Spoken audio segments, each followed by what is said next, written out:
Assalamualaikum warahmatullahi wabarakatuh. Pada kesempatan kali ini, kami dari kelompok 10 akan mempresentasikan hasil kerja kelompok kami untuk sebagai nilai UAS di mata kuliah analisa berorientasi objek. Saya sendiri Muhammad Irsyad Izzatul Haq dan rekan-rekan saya ada Muhammad Zidan Khalil Gibran, lalu ada Muhammad Numan, Muhammad Ketsar Ali Abi Wahid, dan Kak Niluh Gede Selviani. Di materi presentasi kali ini, kami akan menjelaskan bagaimana prinsip ekapulasi dan abstraksi dalam OOP dapat mencegah insiden seperti hard-coded kredensial pada studi kasus. Kedua, yaitu kami mengidentifikasi dua fase kritis SSDLC yang gagal dalam studi kasus. Lalu yang ketiga, dalam konteks OOP, apa perbedaan antara use case dan misuse case dalam skenario akses ilegal ke database PDN.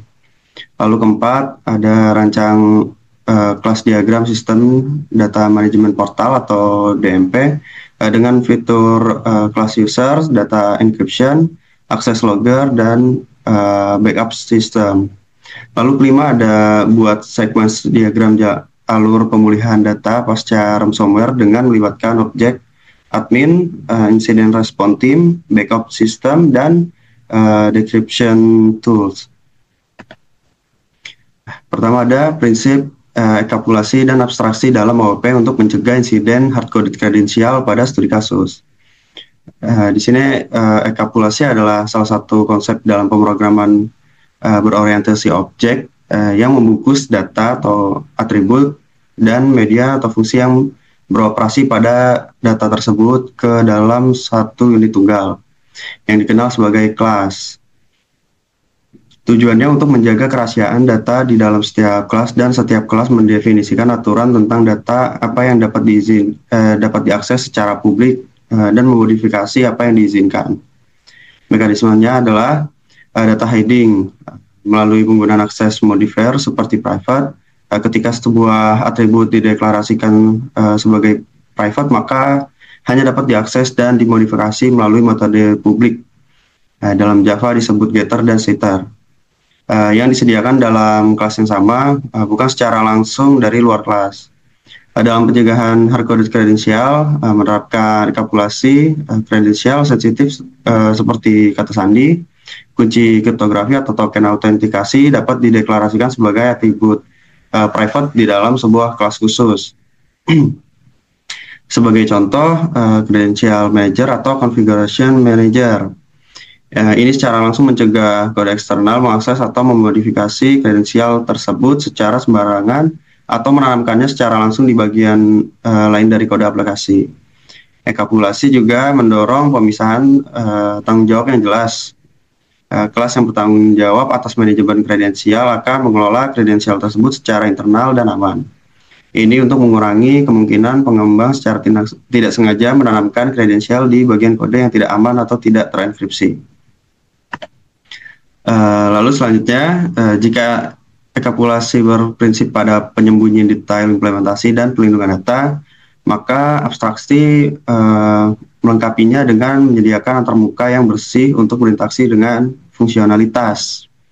Tanpa perlu tahu seluk-beluk internalnya, dalam konsepnya abstraksi banyak diterapkan pada kelas dan metode dalam OOP. Abstrak kelas adalah sebuah kelas dalam OOP yang tidak bisa dibuat menjadi objek, melainkan berfungsi sebagai fondasi dasar bagi kelas turunannya. Sebuah abstrak kelas setidaknya harus memiliki satu atau lebih abstrak metode yang berisi aksi yang nantinya akan diimplementasikan ulang dalam child class. Daripada langsung menulis kredensial di kode DMP, kita bisa mendefinisikan sebuah kontrak atau antarmuka interface yang disebut misalnya credential provider. Antarmuka ini hanya akan memiliki abstrak method seperti get username dan get password. Interface credential provider ini menetapkan dua metode yang harus diimplementasikan oleh kelas yang menggunakan interface ini. Abstraksi untuk autentikasi menyediakan cara standar untuk mendapatkan nama pengguna dan kata sandi Dengan cara ini, aplikasi DMP sebagai pemanggil tidak perlu tahu dari mana kredensial itu berasal, tetapi hanya perlu tahu bahwa ada cara standar untuk meminta username dan password ini melalui kredensial provider ini. Untuk penjelasan di materi berikutnya akan dilanjutkan oleh rekan saya. Untuk Kak Selviani, dipersilahkan. Baik, terima kasih Kak Irsyad. Di sini saya akan menjelaskan mengenai identifikasi dua fase kritis SLDLC yang gagal dan rekomendasi aktivitas keamanan. Adapun fase yang pertama yaitu fase desain. Kegagalan yang dialami yaitu tidak diterapkannya prinsip security by design. Kedua, tidak dilakukan threat modeling untuk mengidentifikasi potensi ancaman terhadap sistem. Ketiga, tidak ada dokumentasi kebutuhan keamanan sistem. Kemudian, rekomendasi yang pertama menerapkan prinsip security by design untuk mengidentifikasi dan minimalkan titik masuk yang bisa dieksploitasi oleh penyerang, termasuk API, port terbuka, dan layanan tidak digunakan. Kedua, menerapkan threat modeling seperti STRIDE atau PASTA untuk memetakan ancaman yang mungkin, misalnya pencurian kredensial, privilege escalation. Ketiga, menghubungkan kebutuhan keamanan dengan fitur desain untuk memastikan semua risiko diakomodasi sejak awal dan dapat dilacak selama pengembangan. Keempat, melengkapi dokumentasi kebutuhan keamanan sistem. Selanjutnya, untuk fase yang kedua ada fase implementasi. Kegagalan yaitu tidak dilakukan code review, khususnya pada bagian autentikasi. Adanya hardcode credential atau username dan password disimpan langsung di dalam kode sumber. Ketiga, tidak ada penerapan standar secure coding. Kemudian rekomendasi melakukan pemeriksaan manual dan otomatis terhadap kode, fokus pada bagian-bagian sensitif seperti login, input-output data, dan pengelolaan rahasia. Kedua, dapat menggunakan tools seperti SonarQube, Bandit untuk Python, atau Fortify untuk memindai kerentanan secara otomatis sebelum kode dirilis.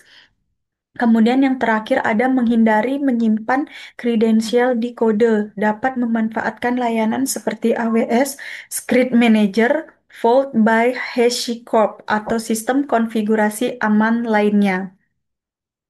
Untuk materi selanjutnya akan dijelaskan oleh rekan saya, Kak Numan. Baik, terima kasih Selvi. Untuk selanjutnya soal nomor 3, yaitu penjelasan antara use case dan misuse case dalam konteks OOP, yaitu sebagai berikut. Yang pertama, dalam definisi use case mendeskripsikan bagaimana aktor menggunakan sistem untuk tujuan yang sah, sedangkan misuse case mendeskripsikan bagaimana aktor jahat menyalahgunakan sistem. Lalu untuk tujuan, use case mewakili fungsi positif yang diharapkan oleh sistem, sedangkan misuse case mewakili potensi ancaman atau penyalahgunaan sistem. Adapun aktor, pengguna yang berwenang seperti admin, user, petugas, dan lain-lain. Adapun untuk misuse case, yaitu aktor jahat seperti hacker, penyerang, insider yang tidak sah, dan lain-lain. Untuk tujuan analisis, yaitu use case untuk merancang dan mengembangkan fitur sistem, sedangkan misuse case untuk mengidentifikasi dan mengurangi risiko keamanan. Adapun contoh simbol YAML, untuk use case oval dengan aktor terhubung, lalu untuk misuse case oval dengan garis putus-putus dan warna abu atau hitam biasanya bertanda negatif. Adapun contoh misuse case diagram pada akses ilegal ke database PDN yaitu sebagai berikut. Di sini dalam use case ada dua user yaitu admin dan hacker. Di mana admin ini melakukan akses data secara resmi sesuai dengan yang diberikan oleh sistem. Adapun di sini pada akses data, hacker melakukan akses data secara ilegal, yaitu di mana tidak sesuai dengan yang ditunjukkan oleh sistem. Di sini ada 5 pencegahan yang bisa dilakukan, yaitu yang pertama penerapan MFA. Semisal hacker sudah mengetahui user dan password admin, penerapan MFA bisa menjadi pencegahan. Semisal membutuhkan kode yang berubah setiap 30 detik. Jadi semisal hacker sudah mengetahui user passwordnya, tapi user tidak akan mengetahui kode autentikasi yang dimiliki oleh admin atau pengguna resmi. Adapun yang kedua, semisal data dicuri saat pengiriman data dari server ke aplikasi, bisa dicegah melalui Web Application Firewall atau WAF. Lalu untuk akses data ilegal yang ketiga, untuk pencegahannya yaitu dalam pengaksesan data, ini dilakukan auditing log dan monitoring. Jadi data yang dikirim atau diminta oleh PDN disimpan dalam log dan monitoring untuk keperluan audit. Lalu semisal 3 prevent tadi masih bisa dibobol oleh hacker, masih ada enkripsi dan rotasi kunci. Jadi data yang ada di database PDN itu datanya tidak serta-merta data mentah. Jadi masih dienkripsi dan dirotasi kunci agar data tidak bisa langsung dimanfaatkan oleh hacker. Perlu pemecahan atau dekrypt dan rotasi kunci yang sesuai dengan yang ditentukan oleh sistem. Untuk yang terakhir, semisal hacker melakukan pengubahan data, penghapusan data, atau manipulasi data dalam database PDN server, database PDN masih memiliki sistem backup dan recovery. Jadi data bisa dikembalikan agar aplikasi yang mengakses data PDN secara resmi dapat menggunakan sesuai dengan yang sudah ditentukan. Apabila nanti datanya diubah atau dirusak oleh hacker. Itulah tadi penjelasan dari use case yang dibuat oleh kelompok kami. Untuk soal berikutnya akan dijelaskan oleh Gibran. Terima kasih. Terima kasih Mas Numan atas penjelasan pada slide sebelumnya. Di sini saya akan menjelaskan mengenai diagram sistem data manajemen portal atau DMP dengan fitur keamanan. Sistem ini dirancang menggunakan 4 komponen utama, yaitu ada user, access logger, data encryption, dan backup system, di mana ini saling terintegrasi untuk mendukung keamanan menyeluruh. Pertama, kita membahas pada kelas user. Ini mempresentasikan pengguna sistem seperti admin atau operator. Tiap user memiliki user ID, role, token untuk autentikasi. Melalui metode authenticate, sistem memverifikasi identitas pengguna. Jika berhasil, pengguna dapat meminta akses data melalui request access. Ini mencerminkan prinsip least privilege, yaitu hanya memberikan akses sesuai kebutuhan peran. Lalu di sini ada tanda panah dash terhubung pada access logger, yang berarti setiap aktivitas user akan secara otomatis dicatat oleh access logger ini, di mana ini menyimpan informasi waktu atau timestamp, user ID, action atau aktivitas apa yang dilakukan, lalu ada status. Di sini ada fungsi log event yang berguna untuk mencatat aktivitas sementara, diintegrasikan dengan get logs by user yang memungkinkan audit terhadap semua tindakan pengguna. Ini penting untuk audit trail karena seluruh jejak aktivitas bisa ditelusuri secara forensik. Kemudian ada data encryption yang menangani keamanan data melalui proses enkripsi dan dekripsi, di mana semua data yang diakses atau disimpan diproses menggunakan metode encrypt dan decrypt. Lalu untuk kunci enkripsi dapat diganti secara berkala melalui rotate key. Ini menjaga kerahasiaan dan integritas data dan memastikan hanya pengguna sah yang dapat membacanya.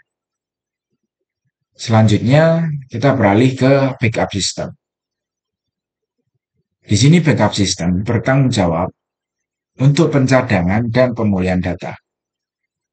Dengan metode create backup, data dapat dicadangkan dan dipulihkan secara aman. Lalu ada verify integrity. Di sini memastikan bahwa backup tidak rusak atau dimodifikasi, sehingga menjamin ketersediaan dan validitas data dalam kondisi darurat. Dari relasi antar kelas di samping, tampak bahwa seluruh permintaan pengguna terhadap data akan melewati proses enkripsi dan selalu tercatat oleh sistem log. Backup pun tidak dilakukan tanpa melewati mekanisme keamanan ini. Dengan begitu, sistem ini menerapkan prinsip Zero Trust Architecture, yaitu tidak ada entitas yang dipercaya secara otomatis. Semua akses divalidasi, semua data dienkripsi, dan semua aktivitas dicatat.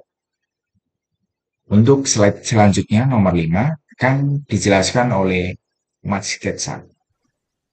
Terima kasih atas kesempatannya, Mas Gibran. Di sini saya akan menjelaskan mengenai sequence diagram dari flow pemulihan data pasca ransomware dengan melibatkan objek seperti admin, incident response team, backup system, dan decryption tool. Jadi dimulai dengan inisiasi oleh admin, di mana admin itu akan memulai sebuah proses dengan melakukan instruksi kepada tim respon insiden atau incident response team untuk melakukan isolasi sistem.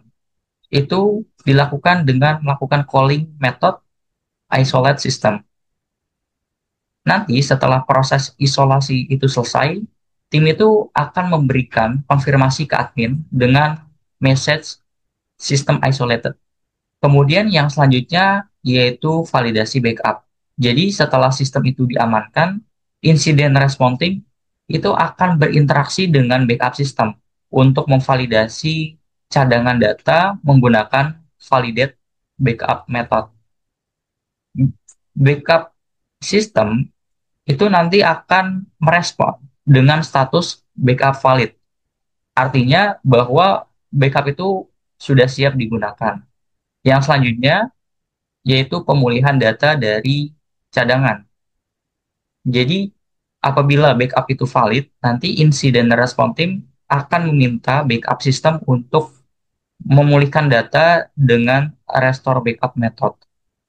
Setelah prosesnya selesai, sistem itu akan merespon dengan backup restore, yang menandakan bahwa data dari backup itu berhasil dikembalikan. Ada juga deskripsi data. Jadi setelah proses pemulihan, incident response team itu menggunakan decryption tool untuk mendeskripsikan data yang sebelumnya terenkripsi oleh ransomware dengan decrypt data method. Setelah itu berhasil, decryption tool itu memberikan respon data decrypted. Yang terakhir yaitu konfirmasi ke admin. Sebagai langkah terakhir, incident response team itu memberitahu admin bahwa proses pemulihan itu telah selesai melalui backup restore method. Ya, ini merupakan beberapa referensi yang digunakan untuk menyelesaikan laporan serta penyusunan PowerPoint untuk menyelesaikan ujian akhir semester pada mata kuliah analisis berorientasi objek. Selanjutnya akan ditutup oleh Mas Irsyad. Baik, terima kasih Mas Ketsar. Saya Muhammad Irsyad Isayatul Haq, selaku Ketua Kelompok 10, mengucapkan terima kasih kepada dosen pengampu dan rekan-rekan semuanya. Mohon maaf bila ada yang kurang berkenan saat kami mempresentasikan. Sekian, terima kasih.